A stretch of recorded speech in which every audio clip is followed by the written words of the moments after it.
এটি আমাদের একেবারে প্রকৃতি নির্ভর পল্লী গ্রামে। সেই গ্রামে বাচ্চা বাচ্চা ছেলেরা গাছের কোনো পড়ুয়া না করেই গাছের মধ্যে তাদের যে খেলা, মনের আনন্দ প্রকাশের জন্য ফুটবল খেলা খেলতেছে। আমরা যদি সেখানে যাই তো দেখতে পাবো একটা থেকে অপর গাছের দূরত্ব খুব একটা বেশি নয়, হয়তো 4 ফুট থেকে 4.5 ফুট, এবং গাছ সংখ্যা রয়েছে অনেক।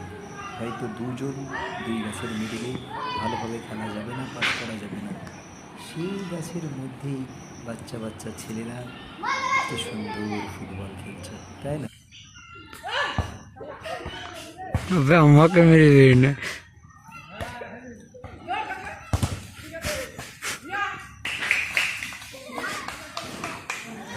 বাস্তব জীবনটা ছোটোবেলায় কখনই না সুন্দর থাকে, কিন্তু আস্তে আস্তে বেড়ে ওঠার সাথে সাথে এই সমস্ত আনন্দগুলো কোথায় যেন হারিয়ে যায়।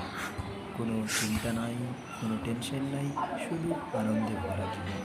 সত্যি এই সমস্ত ছোটোবেলা যারা গ্রামে পেয়েছে তারাই একমাত্র বুঝবে এর মূল্য।